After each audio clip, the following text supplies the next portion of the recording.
भगवान श्री राम को 14 वर्ष का वनवास हुआ तो उनकी पत्नी माँ सीता ने भी सहर्ष वनवास स्वीकार कर लिया। परंतु बचपन से ही बड़े भाई की सेवा में रहने वाले लक्ष्मण जी कैसे राम जी से दूर हो जाते। माता सुमित्रा से तो उन्होंने आज्ञा ले ली थी बन जाने की, परंतु जब पत्नी उर्मिला के कक्ष की ओर बढ़ रहे थे तो सोच रहे थे कि माँ ने तो आज्ञा दे दी, परंतु उर्मिला को कैसे समझाऊंगा, क्या कहूंगा। यदि बिना बताए जाऊंगा तो रो रो के जान दे देगी, और यदि बताया तो साथ जाने की जिद करने लगेगी और कहेगी कि यदि सीता जी अपने पति के साथ जा सकती हैं तो मैं क्यों नहीं।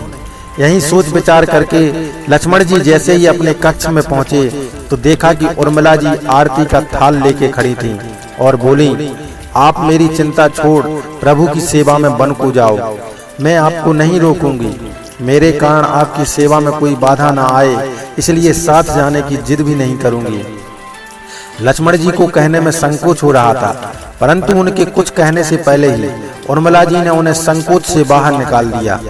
वास्तव में यही पत्नी का धर्म है, पति संकोच में पड़े उससे पहले ही पत्नी उसके मन की बात जानकर उसे संकोच से बाहर कर दे। पत्नी का इतना त्याग और प्रेम देखकर लक्ष्मण जी भी रो पड़े। उर्मिला जी ने एक दीपक जलाया और विनती की कि मेरी इस आस को कभी बुझने नहीं देना। लक्ष्मण जी तो चले गए, परंतु 14 वर्ष तक उर्मिला जी ने एक तपस्विनी की भांति कठोर तप किया। वन में भैया भाभी की सेवा में लक्ष्मण जी कभी सोए नहीं, परंतु उर्मिला ने भी अपने महलों के द्वार कभी बंद नहीं किए और सारी रात जाग जाग कर उस दीपक की लौ को बुझने नहीं दिया। मेघनाथ से युद्ध करते हुए जब लक्ष्मण जी को शक्ति लग जाती है और हनुमान जी उनके लिए संजीवनी का पहाड़ लेके लौट रहे होते हैं तो बीच में अयोध्या में भरत जी उन्हें राक्षस समझकर बाण मारते हैं और हनुमान जी गिर जाते हैं। तब हनुमान जी सारा वृतांत सुनाते हैं कि सीता जी को रावण ले गया, लक्ष्मण जी मूर्छित हैं। यह सुनते ही कौशल्या जी कहती हैं कि राम को कहना कि लक्ष्मण के बिना अयोध्या में पैर भी मत रखना, राम वन में ही रहे। माता सुमित्रा कहती हैं कि राम से कहना कि कोई बात नहीं, अभी शत्रुघ्न है, मैं उसे भेज दूंगी, मेरे दोनों पुत्र राम सेवा के लिए ही तो जन्मे हैं। माताओं का प्रेम देखकर हनुमान जी की आंखों से अश्रुधारा बह रही थी, परंतु जब उन्होंने उर्मिला जी को देखा तो सोचने लगे कि यह क्यों एकदम शांत और प्रसन्न खड़ी हैं, क्या इन्हें अपने पति के प्राणों की कोई चिंता नहीं।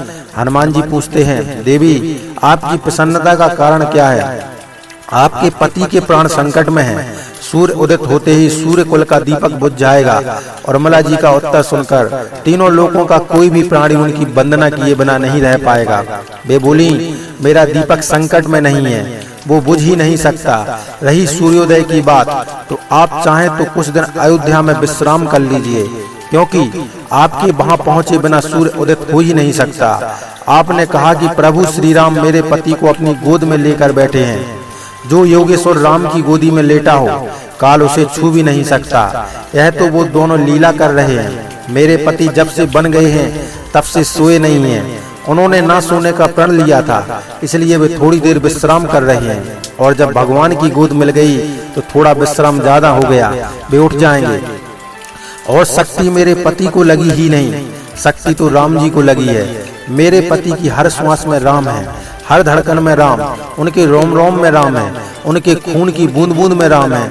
और जब उनके शरीर और आत्मा में ही सिर्फ राम, तो शक्ति राम जी को ही लगी, दर्द राम जी को ही हो रहा। इसलिए हनुमान जी आप निश्चिंत होके जाएं, सूर्य उदित नहीं होगा। वास्तव में सूर्य में भी इतनी ताकत नहीं थी कि लक्ष्मण जी के जागने से पहले वो उदित हो जाते। एक पतिव्रता तपस्विनी का तप उनके सामने खड़ा था, और मेघनाथ को भी लक्ष्मण जी ने नहीं, अयोध्या में बैठी एक तपस्विनी उर्मिला ने मारा।